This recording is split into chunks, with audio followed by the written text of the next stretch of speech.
$200, a Super Nintendo setup costs twice as much as the old system. For the money, the company promises better pictures, sound, and adventure.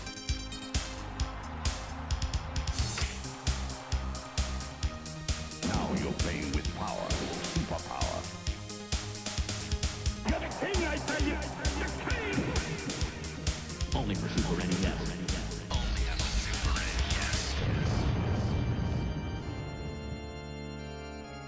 You're listening to the SNES broadcast with your hosts, Soul Blazer and George.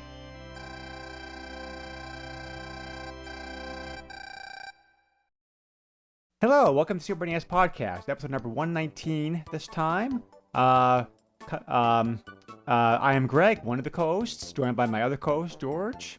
Bouncing right into that golf ball hole thing. What am I saying? I don't know. We're bouncing right into the episode. Sure. No, that works. So for this episode, we're covering a game suggested by one of our Patreon people. A game I would have gotten to eventually because it's a very quirky original game.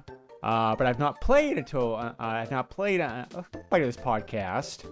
And George, I don't think you said that you had played it either until now. Yeah, I haven't played it until this episode. Yep. We're covering this episode Kirby's Dream Course, which is a miniature golf video game featuring obviously characters and people and things from the Kirby games. Developed jointly by HAL Laboratory and Nintendo EAD, and published for the Super NES in 1994 and 1995, depending upon where in the world that you were at. So, like I said, I said this was a very quirky, like unique game, and it certainly is. Mini golf is something that's more common to find on the computer than it is on the console. If you look back through old computers from the 80s and 90s, you'll find a whole bunch of, especially freeware golf games on there. So, which are varying quality. There's not too many console video games that feature mini golf that I'm aware of. I mean, golf itself is pretty popular, and golf's one of those games that I don't like in real life, but I enjoy playing like video game form. I don't know if you feel the same way, George, but mini golf is the opposite. Mini golf is something I really enjoy like in real life also. I mean, like a good 9-course mini golf with friends and booze is like a fun time. Especially if challenging, challenging course. And I've been to some that have been like real doozies with their shots. Yeah, a lot of them really want to make you angry, essentially. Which is strange because they cater toward kids. So, I don't know, like go figure. I mean, mini golf isn't always geared towards kids. Like, a lot of them are for adults as well. Yeah, I suppose it's more true that I suppose it's more true like nowadays, but there's only I looked online and there's not very too many console mini golf games that have been done. There was original mini miniature golf game that was done in 2600 way back when, which for product of its time is quite fine. I think the game today still has a little bit of fun, like even though it is very, very dated. There was also a Japanese-only Game Boy mini golf game I found, and there's also another mini golf-like game for the Super NES that came out in Japan only. I found out besides this one. There was also made but not released a miniature golf game for the Atari 5200. That game was complete but not released because the system was not very popular. But the ROM for that is why. But the ROM for that game is available and floating around out there. Like when I play it. Like it's a very good game. They also the same programmer curious enough, also developed and had ready to go a backgammon game for the same system. All right then. Which is very interesting. But why they decided that Kirby would be good to stick into a golf game, I don't know, but... Because he's round. Well, he's kind of round, but... And he gets thrown around. Well, that's true, but this really gives the impression. I've said it before, but talking about other games, this really gives the impression about this like being like somebody's like pet project that they're just messing around like one day and decide, oh, this is actually boss came by and like, oh, actually that's pretty good. Like, let I'm like let's keep working on this. But this was eventually in development by in a game called a special T-Shot, which did not have any connection with the Kirby franchise or characters like whatsoever.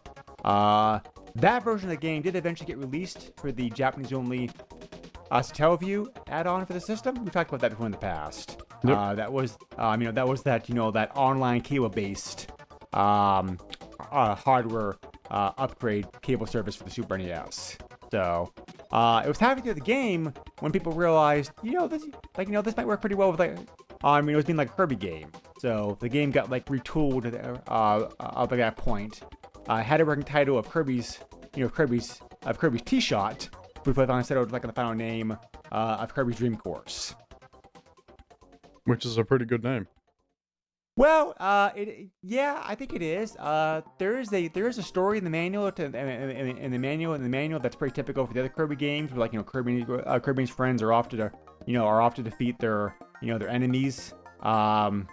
What's his name? King Dedede, I think is how it's pronounced. Dedede?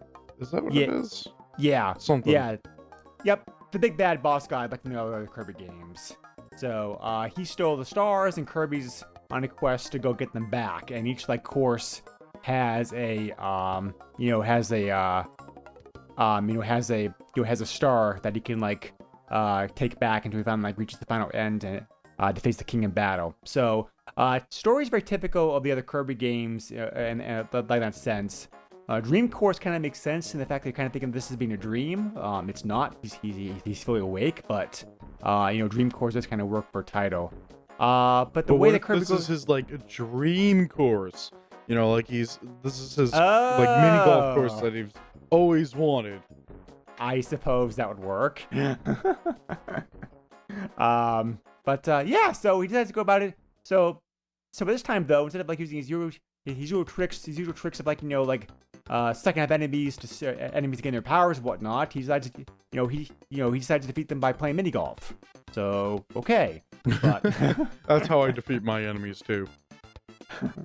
So it was a very talented team in both Hal and E&D that worked on this. I don't think we've covered Hal before in the past. Hal dates back to 1980. It's always been Hal's always been its own company, but they've always had a very close working relationship with Nintendo throughout their history. The two companies have always worked very closely. The former head Nintendo came over from Hal, for example. Yes. Satoru Iwata came over. Besides the Kirby series, Hal is also probably best known for their work on the Mother, aka Earthbound games, and also Super Smash Bros. Series.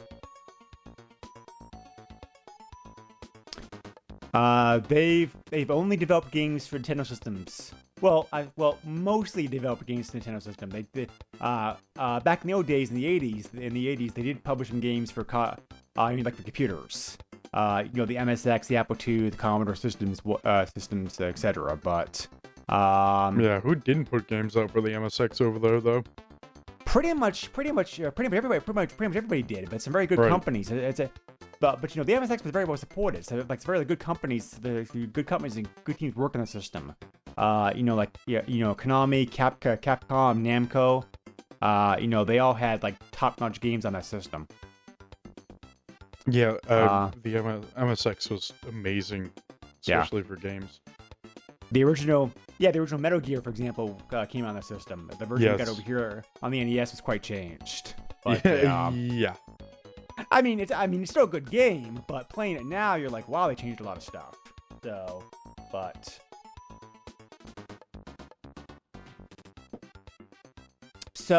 Anyway, as for the other company, Nintendo E&D is short for the Entertainment Analysis and Development Division. They used to be known as R&D4, one of the older teams Nintendo had, going back to the 80s. They were formed originally in 1983. Some of the games they worked on over the years have been the Donkey Kong games, Mario games, Zelda games, F-Zero games, Star Fox games, Animal Crossing games, Pikmin games, and Wii games. So they also have they also have a very long, illustrious track history development games for Nintendo. Miyamoto was involved with this game as one of the producers. Satoru Iwata was also involved as a producer as well. So, the game itself is basically a mini golf game with some twists on it. You have a bunch of courses that you can pick from. But for story mode, you have to go through but story mode requires you to go through the courses in order. There are 9 holes in each course, and the game's played in isometric perspective. Which works pretty well. I didn't really have a problem with that. It's a little bit slow to move around and generate because I'm sure the isometric is using a lot of the hardware processor capability of the system. So it did kind of feel clunky and playing some parts. But as far as graphics go, the isometric perspective I thought worked pretty well for this game. So it definitely makes it a lot easier to be able to see where the ball is, where you want to shoot it, that kind of stuff. Yeah, it's sometimes hard to track where you're going though, because what do you call it? The line that spurts out from Kirby that shows you where you're going can be a little misleading. It's hard to, you can't change camera angle, so you can't really tell sometimes where you're going. So sometimes you just gotta try and shoot, I guess. Yeah, it takes a bit to get the hang of this game. Because especially the angles. The angles are cool in some ways, in the sense that for some shots you can do bounce shots. We'll talk about those in a little bit. And bounce shots are critical sometimes to be able to get over obstacles, to be able to get or drop your ball in difficult spots or whatnot. But it takes a bit to get the hang of. But you could do a lot of trick shooting if you're yes, you can. Good at the game. Because you have a lot of control. You're able to set you're able to set the power, the angle, and the spin. Almost like you're playing pool, really. Sorry? Kind of. Yeah, but so you're able to do a lot of stuff, and of course, Kirby himself is the ball, so he's a sport for doing that. So when do we get our Kirby pool game? That'd be pretty fun. Pool's thing else I also really enjoy a lot. There's some very good pool games like the NES. I don't know if Super NES a pool game on it. I'll have to look. I feel like there's gotta be at least one pool game on the console. Yeah, at least in Japan only. I'll have to look. But pool something pool something that we're gonna cover some point as well too. But anyway, your objective of each course is that the hole shows up, and there's a bunch of enemies on there, and you have to hit all the enemies. The very last enemy will turn to a hole after all the enemies have been hit. And there's also obstacles of some enemies you can't defeat and that kind of stuff that you want to dodge. And Kirby himself acts, as we mentioned, acts as the ball. When you're ready to take the shot and have to do the first positioning, Kirby will kind of jump up into the air, turn to a blue ball. Sorry, a pink ball. Pink. If you're one player, Kirby's pink. And then you can shoot Kirby to go do your thing. So like I said, you either can have Kirby go normally, or you can also have him do a bounce shot, bounce up the air to try to get over obstacles like whatnot. And you also have a life bar, which is set by tomatoes. You have to hit an enemy or a star. An enemy turns into a star after it's been hit. You have to make contact with one of those things each shot, or you'll lose one of your tomatoes. And if you lose all your tomatoes, Kirby loses a life. So that's how the game encourages you to try to be efficient like your shots. You also regain some. You also regain some life. Some life once you drop Kirby like to a hole. Each course does have a par, but the par is not. There's not really like any penalties for going past par, except for except for the fact that you get well, obviously you use more health because you're probably going to be missing shots if you go much past par, and you also generate more health back after finishing each round if you get it if you clear it in par or under par. So that's how the game incentivizes you to try to be efficient.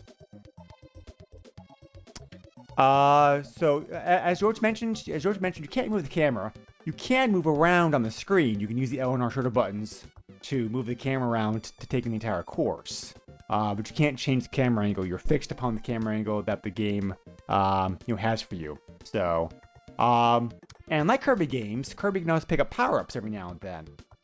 There are items you can pick up. Pick up certain enemies. Certain enemies will be items once you kill them. Other items like be floating around. And you have to decide if it's worth taking a shot to go pick them up or not. We'll cover over the abilities in a little bit, but most of those abilities are from other Kirby games. This looks like a Kirby game in many ways because, of course, besides Kirby, there's also many enemies, obstacles and whatnot that come to the Kirby games. The trees look like they do like the Kirby games. The background graphics, which are very nice, because it kind of shows you kind of like a background world. A world because you're playing on this far up in the sky, floating around like a hole with the ground way below you. The whole game looks like a Kirby game. The graphics are very cute. They're very detailed. Nice touches present in the game also. Like for example, if you hit a tree, the tree's face will kind of grimace and look at you like a glare. Like, what'd you just do that for? So, definitely, so definitely a very, cute touches to the game. Yeah, certainly. The game looks very nice, and even the backgrounds behind the courses look nice. Especially when sharp. You get a better look when you go out of bounds. Oh yeah. Yeah, I mean, they didn't really have to. They really didn't have to include that background stuff. After all, it's just eye candy. But the fact they do is it's very impressive. Yeah. So anything else you want to say about the graphics, George? They're good. What else can I say? Right. So there are 8 single-player courses altogether in the game. 8 holes in each. There is a high score board for each level, like I mentioned. You can earn medals if you do well enough in those courses. Like if you ended up with your total score after finishing the course is low enough, you'll pick up a medal, and those medals are useful to unlock extra features, such as alternative versions of the courses. So the game encourages some replay value because of that. I didn't know that. Oh wow, okay. Yeah, that's cool. So, yep, there are bronze, silver, and gold medals. Which will be 1. There's also multiplayer mode. We'll talk about here in a little bit. We'll talk about here in a little bit because George and I also played some of that.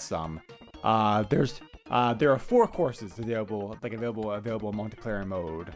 Again, each one 8 holes each. The last hole is listed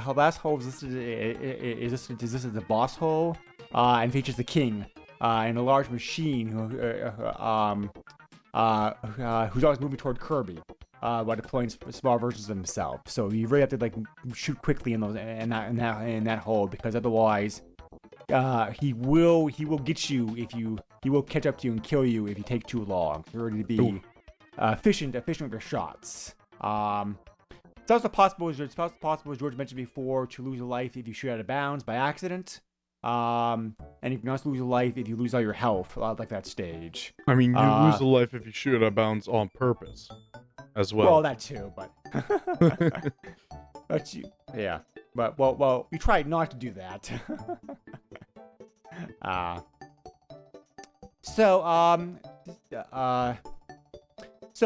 2-player mode operates a bit differently. Two-player mode is a very weird kind of hybrid, half competition, half cooperative mode, because it's like you are working together to clear that hole. The two of you take turns shooting, and whoever and one of the players gets in the hole first, they win that hole, and you guys get to move on to the next hole.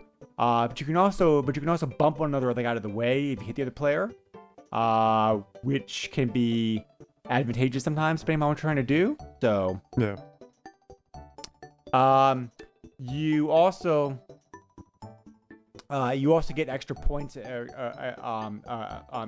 extra health points if you like to land the hole first.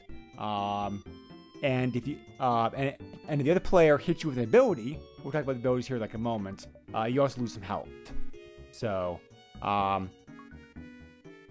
also one player loses like their lives while you're playing around in that mode. The game ends. Like the player can either continue with the main the course or exit it. So you definitely. So like I said, it's a very weird combination of cooperative competitive, because you're trying to get a better, because you want to finish the course with like a lower score than your opponent. Like regular golf, this works like that. You want to have a low score wins. But at the same time, it's also important that one of you get Kirby in the hole, or otherwise you're not going to advance. So. The two-player mode for this is pretty good. I think I would have liked it a bit better if it was it was purely competitive, as opposed to being this weird half and half thing. But it's fun. George and I definitely had some frustrations to some holes of trying to get the other player like out of the way, because Yeah, it was an easy hole to get into too, and it just took us right. like 5 shots each or something like that. Because because we've mentioned, one of the biggest difficulties I had of this game is that Kirby's very sensitive when it comes to getting him like to the hole. You have to be not only have to be like perfectly lined up, you also have to be just the right amount of speed. You can't be too fast, because if Kirby's just a little bit too fast, he'll go like right over it. Yeah, I think that's one of the issues of the game, is that you have to be so precise, which is a little unfair, but yeah, it is. Whatever, It adds to the challenge, I guess. Right. Yeah. And so because you have, obviously the courses get more difficult as you go on in the game. The overall difficulty of the game felt pretty good to me. I thought the game did a very good job of ramping up the difficulty. Because first time you play a course, you may suck at it, you may get like a high score. You may have some problems, but the game encourages you because of that gentle difficulty curve, and not because of the power-ups what you can get to play it again. And the second or third time, you're going to do much better. So, yeah. And it doesn't take too long. It doesn't take too long to go through a course either. I mean, for me, playing through single player, an average 8-hole course took about maybe like 40 minutes, give or take, to go through. So, yeah, that sounds about right. Yeah. So so not overly. The game also has a battery pack, so it'll save your progress automatically after you finish a course. Ooh. So, that's a very nice feature. I like games that save. Right. So there are two special boosts you can do with Kirby, also with the A button. After you shot him. If you push the A button at the right moments when Kirby's moving, the ball will get an extra boost. You'll see Kirby flash a little bit. And Kirby will go like a bit further. So it doesn't work all the time. You have to have the right timing on it. For example, when Kirby bounces to the ground, Kirby bounces to an edge, that seems to be like a good time to push the button like that boost. So that can be very handy. Try to get Kirby a little bit further if you're trying to reach an enemy, or reach an enemy like a hole, like or whatnot. By the same token, if you're doing a bounce shot, if you push A right before Kirby hits the ground, Kirby will also bounce like a bit higher as well. So there are other things you can do to be able to help to get that. There are 10 special abilities that Kirby can pick up, like during the game. Those abilities, most of them come from the previous Kirby games. And those abilities include, shoot, I thought I had a list here, sorry. No, he thought he had a list. But yeah, those abilities really change up the game, which is awesome. And using them in multiplayer can really screw up the other player, which is just funny as well. Oh, yes, definitely. Yeah, when we played, it was just a bunch of me just cursing at you. Well, the game. The game does have a challenge, but also, but the entire presentation of the game is very lighthearted, cheeky fun, just very over the top, kind of like fantasy, a fantasy kind of like thing. So they say Mario Party ruins friendships, but I feel like this was the original game that did such a thing. I can see that happening. Yeah. Right. Let's see here.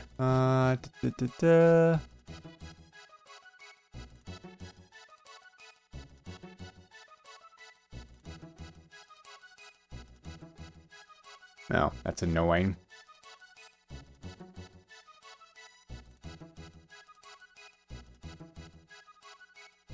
Sorry. I have to cut this out. I thought this. I thought I had a list here. Here. Okay. Here we go. There. Sorry. Finally. So special abilities are Fireball. Kirby will turn to a fireball, and he'll boost in a straight line, and the same altitude for distance. Freeze will allow you to slowly glide, so be very and if you hit water, the water will also freeze, and Kirby will just glide on the surface. So this can be useful for a course, for example, has water in it. High jump will allow you to do a high jump upwards and forwards to really help you to be able to get up and over difficult obstacles. The needle will allow you to stop immediately. Doesn't matter where you are, Kirby will just come whip and just stop right there. So you can use that to kind of line up your shot for next time it's your turn. The parasol is the floating ability. If you use it on the ground, Kirby will break immediately. Well, not immediately, but close to being immediately. He'll stop he'll break pretty fast. If you're airborne, however, he'll pop out his parachute. He'll straight out parachute. Just you can float down to the ground that way. And you can also control him. But you float down by pushing L and R on the pad also. So very nice ability. Spark will allow you to destroy the cloud and the tree. The flavor right into them. So that's that can rude. The tree has a life. Allows you to be able to make some easier shots, however. Well, yeah, because you just murdered the tree. And the cloud. Don't forget the cloud. Nobody cares about the cloud. The stone ability will allow you to to stop where you are, just dead like a stone. If you're in the air when it happens, you'll fall straight down to the ground. This also allows you to be able to hit holes much easier. We talked about that earlier. If you use the ability when you're near a hole, Kirby's guaranteed to fall into the hole no matter what his speed is. The tornado ability is difficult to use but very handy. Kirby will turn into a tornado, and you'll be able to control him by using the L and R pad. The L and R on the pad. So you basically can just tell Kirby, Kirby where to go. So UFO will allow you to be able to move freely for 10 seconds, any direction that you want to. You can't change altitude with it, however. You will stay, however, like in the same pain travel that you are in. So that's very nice. The wheel will allow you to be able to rush intense speed the same direction that you're heading in. You only stop when you hit an edge, wall, or fall off the course. So be careful where you aim. And finally, there's random. There's basically just like a question mark, and it'll just give you like random ability. So no idea what you're getting. Like kind of that one. It's like a box of chocolates. Yeah, pretty much. You are able to save abilities, and you can select the ability that you want to use. I recommend you save the abilities for like special situations where you're going to need their power to come in handy. So, objects. We mentioned most of the objects already. There are some obstacles also to deal with. Air vents. Air vents will blow you up in the air. Arrow panels will move in that direction. Booster will give you a speed. Conveyor belt will automatically transport you somewhere else. Edges are basically kind of like a wall. If you roll into it, you'll continue in the same direction. Like about like speed loss. Sorry, opposite direction. So, there's also the green floor with arrows. Your direction be slightly altered. There's also like rotating squares. If you're running at low speed, you change direction. Sand bunkers are like typical sand bunkers that you found like in a golf course. Spiked floors will hurt Kirby, obviously. Sun panel, moon panels only available 2-player games. Hit the sun, it'll go dark. Also works vice versa. This swaps your start points like your opponent. So if your opponent's doing very well, for example, but you're sucking, you can use that panel to swap things around and gain all of his points. So very nice trick. There's also switches. Those will stop some squares. Stop the squares from spinning. Trampolines will have you bounce in the air. Warps will transport you randomly somewhere else on the map. Water is, of course, water. Water drop panel will drain like a lake. So that can also be like very handy for certain courses. There's also certain enemies or obstacles like the woods, clouds. There's also the Gordo, which is the spiked balls, and a couple of enemies as well too. So as far as the golf game goes, I think it works pretty well. I mean, it's very fun, mini golf game. The courses start off pretty easy. They get more difficult as you go into the game. Like I said, I thought I thought the overall difficulty in this course was pretty good. I didn't finish the whole game, but I probably will go back to it later on eventually. And do so because there are some very because I think it's pretty fun lighthearted romp challenge to go through. So and the game reviewed so pretty well. I'll talk about here a little bit. But more proof of the fact the game was popular was the fact that it was also available in the Virtual Console, both the Wii and the Wii U, and it also was one of the games featured in the Super NES Classic Edition. So this is a pretty relatively easy to get still these days game, and which kind of shows its popularity. So I don't know how far you got in the game, George. What do you think about the weird mesh? The weird mesh of Kirby. Being put in a golf game. I think it was actually a really good idea. Honestly, I think they should actually make a sequel to this game and release it on the Switch. I think that'd be a really good idea. Yeah, no, I think it was just really good.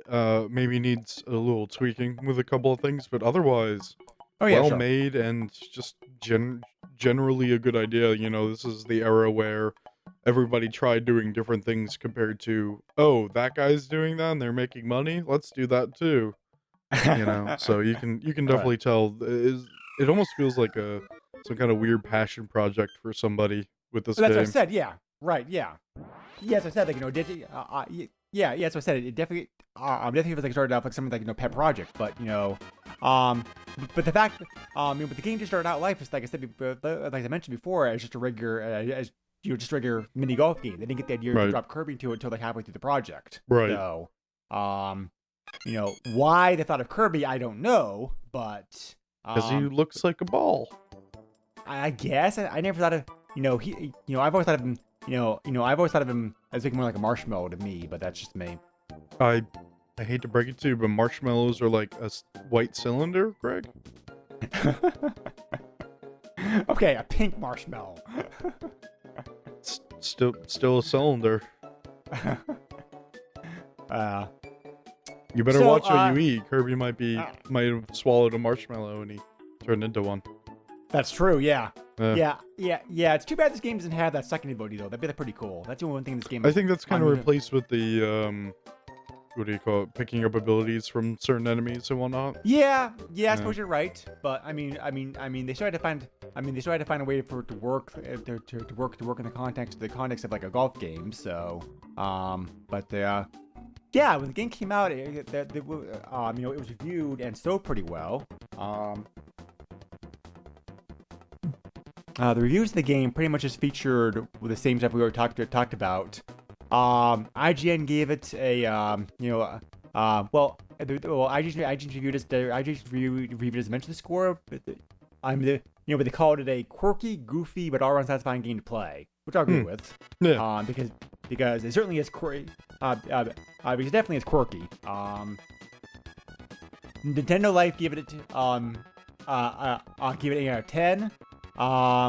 GamePro called it a widely amusing game, which is for golf what NBA Jam did for basketball. So, ooh, okay, yeah. They also praised it. They also praised it like being a unique blend of a golf game with Kirby style and its like gameplay graphics and sounds. Yeah, we talked about the music. The music in this game is like it's original music for the most part. I think there are a couple pieces they're taken over here from Kirby games, but it sounds very Kirby-ish with the music. Good, lighthearted, simple tunes, very nice, get the job done. So like good music all around. Yeah. But the Next Generation gave it gave the game 4 out of 5 stars, saying that quote. If you can keep from choking the saccharin, the game's so unique it rates it that it rates 4 stars, just 4 stars, just be unlike anything we've seen. So, again, I agree with that because the game is super cute.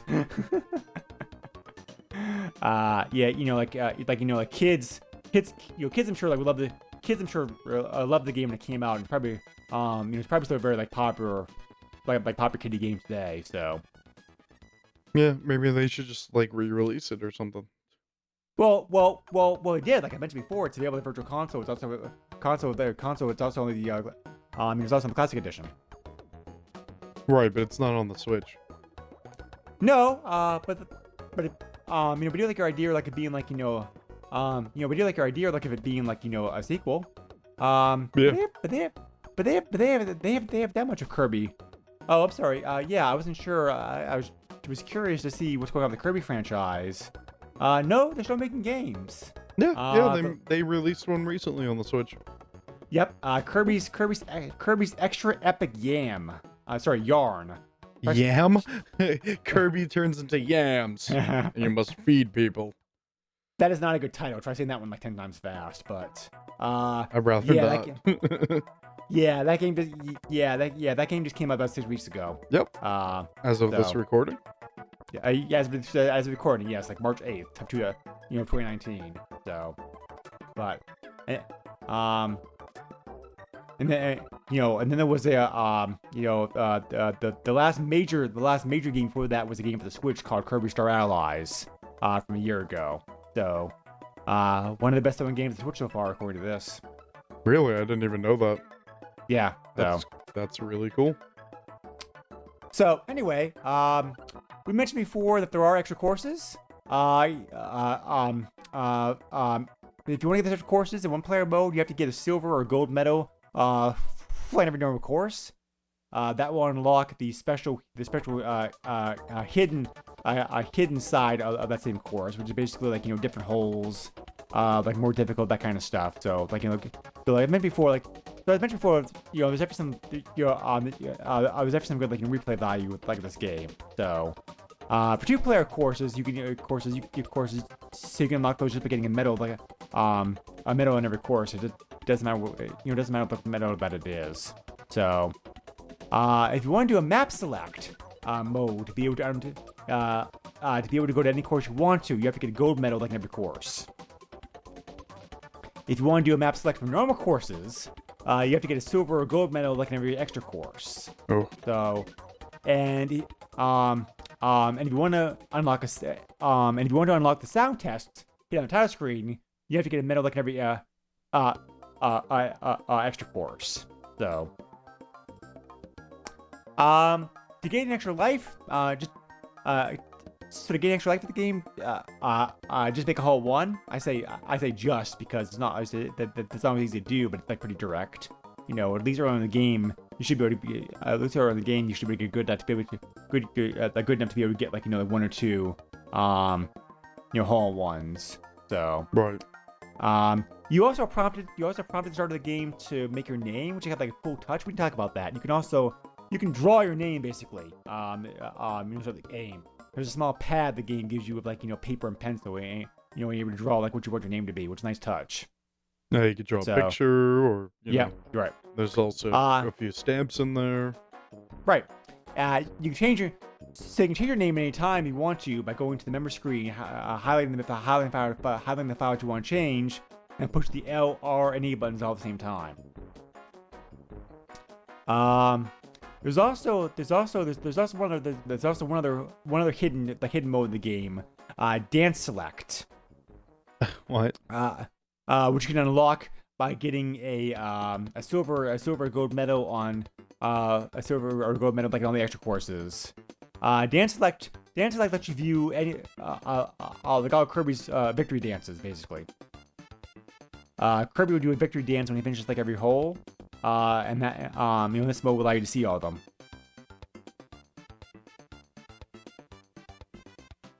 All right. So that's just the yep. Yep. And also, one other interesting trivia thing. This game in Japan was known as Kirby Bowl, which is interesting. Wait, Kirby Bowl? Kirby Bowl, BOWL. Like bowling? Yes. I don't think they know what bowling is then. They do. Bowling was very popular in Japan during the 70s. It was a craze for it. Huh. Alright then, I didn't know that. Yep. But this is certainly not bowling. No. No. At least I don't think it is. It's been Right. a while since I played bowling. Is this bowling, Greg? Right. Just checking this out like real quick. There were some regular golf games that came on Super NES also. Like I said before, there's a for example, there's a very strange game I remember playing called Mecha Robot, which came out by Toll, the same company the same company that has the Godzilla rights. Right. Where you control a robot as a golfer, for example. So I remember playing that game. That's also a very like quirky, weird game. So there definitely are golf games in the system, but this is the only mini golf game, at least here in the West, that came out with. So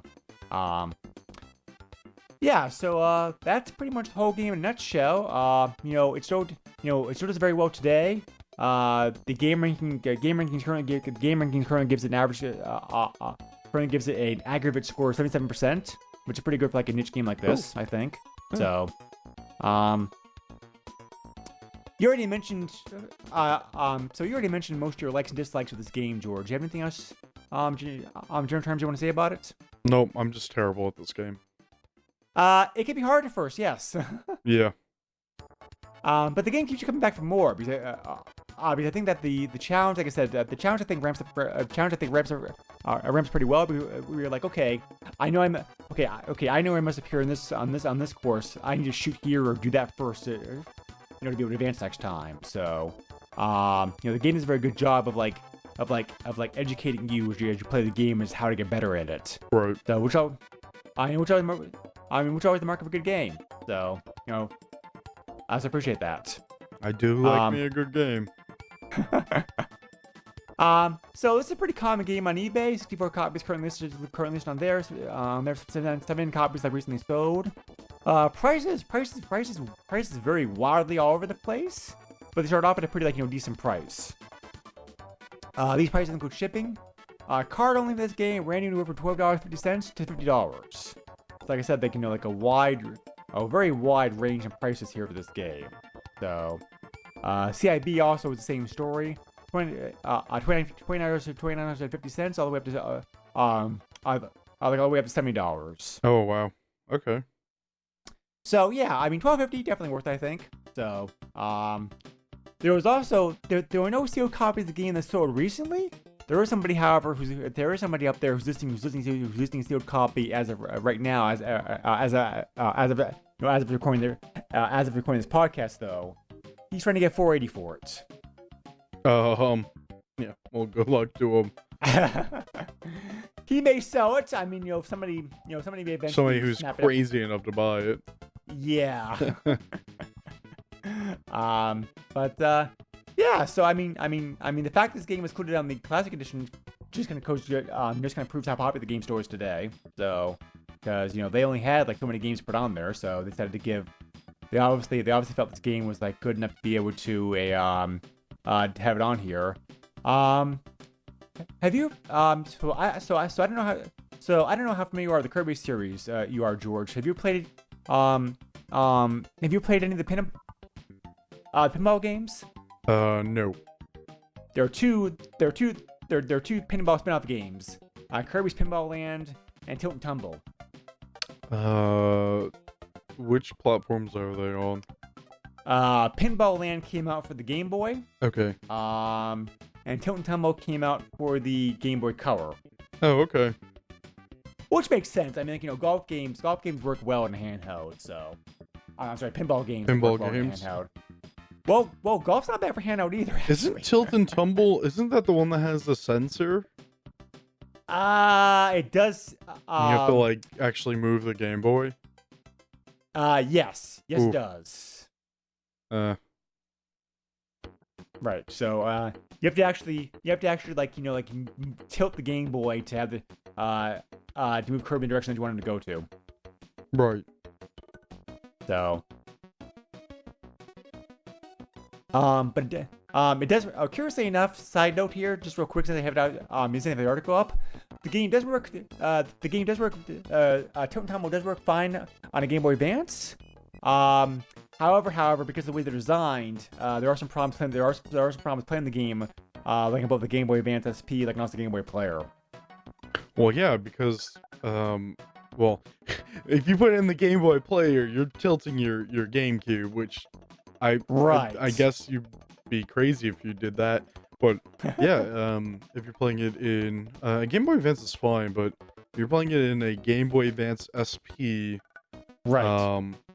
The cartridge is the wrong direction, so yeah, you would have to invert your movements, or just I'd say flip it upside down, but that doesn't work either, because then the screen's upside down. So don't play it on your Game Boy SP.